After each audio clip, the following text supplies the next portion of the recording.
Pois o laboratorio é un living lab.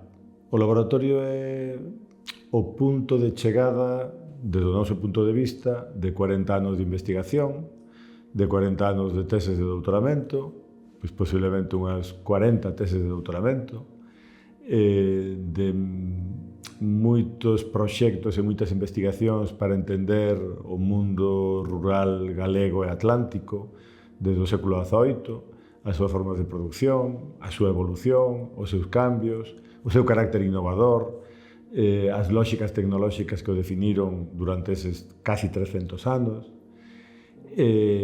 o manexo do territorio, dos montes de veciños, das aldeas. Todo ese coñecemento, pois, nunha especie de joint venture, confluiu coa Fundación Ría para definir un pequeno proxecto no seu día, que era relativamente modesto, sobre servicios ecosociais, e que, bueno, ao final foi fructificando e foi medrando e foi facendo moito sentido, xa desde o primeiro momento, para construir, pois eso, un espazo de co-creación entre diferentes coñecementos de forma transdisciplinar, pero tamén de co-creación coas propias aldeas nas que diseñamos o proxecto, non? O que nos planteamos no proxecto, de forma xenérica, era abordar a degradación dos agrosistemas históricos, non? Partimos da idea de que hai un pasado, que non é ideal, simplemente un pasado diferente, pero un pasado onde todo o territorio está manexado, algo que se ve xa na toponimia, pero vese tamén nos mapas de uso, vese na cartografía, en fin, hai moitas formas de velo. Eso foi o que intentamos reconstruir xa no primeiro proxecto, non?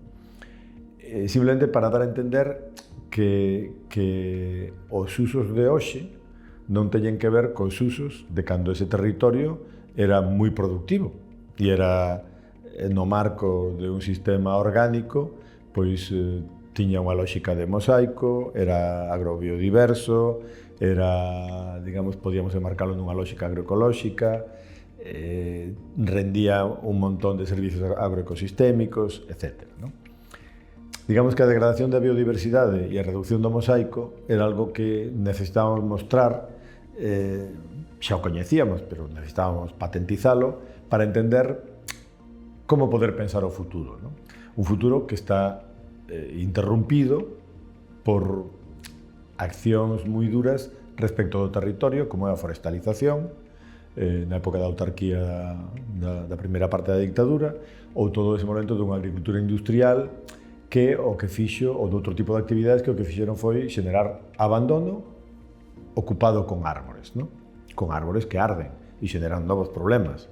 Esa era unha parte de todo o asunto que había, sobre todo en Rianxo, pero en xeral en toda a península, non? Digamos que a forestalización forzada a partir do ano 41 xenerou unha dinámica que había que reconstruir porque non é un problema histórico, é un problema de presente. O pasado está esquecido, non hai conciencia, salvo para os vellos, que sempre o contan, non? Antes o monte estaba todo collido. E iso que significado ten? Pois ten o significado de que non había árbores. Aquelas árbores colocadas á forza, como ben pudemos ver, nun proceso que non se dá, salvo na dictadura portuguesa e na española en ningún outro sitio do mundo. É dicir, non é un proceso de evolución, non é un proceso de desenvolvemento, é un proceso de forzar o territorio e as comunidades. Cambiar o uso do territorio e modificar a lógica de relación entre as comunidades, aldeas e o espacio. Aquelo empezou a facerse a partir do ano 41, pero a partir do ano 71, aquelo se lle chamou non Patrimonio Forestal do Estado, sino Instituto de Conservación da Natureza. Co cal no presente temos unha idea de que todo aquelo é ecolóxico e natural. E isto non é certo, históricamente non é correcto. Era un pouco o que desde o punto de vista dos historiadores queríamos demostrar, non?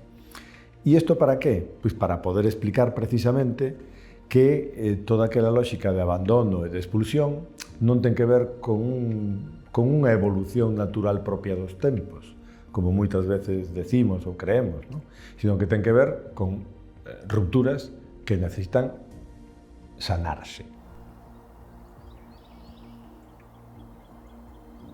Estamos nun momento no que, como moitas veces antes, formúlase que o manexo comunitario do territorio é unha antigualla. Sí, é certo, ten 200 anos de antigüedade de superación, quero decir. E, sin embargo, aí sigue, non?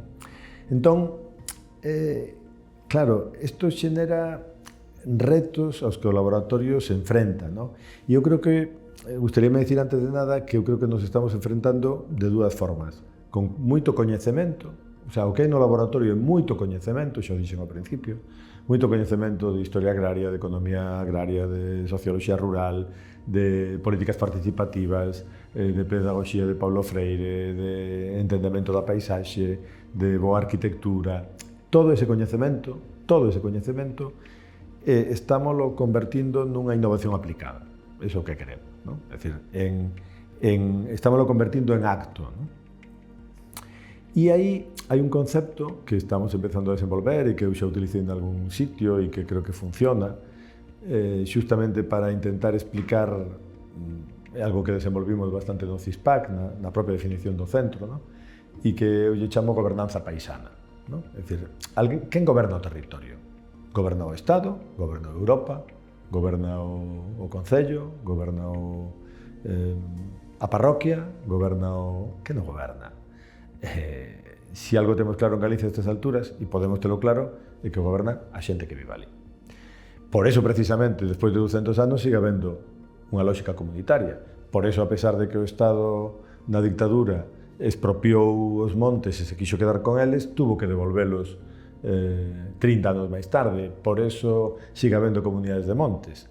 Porque hai unha forza das comunidades que podemos medir no tempo, non? E que é resiliente.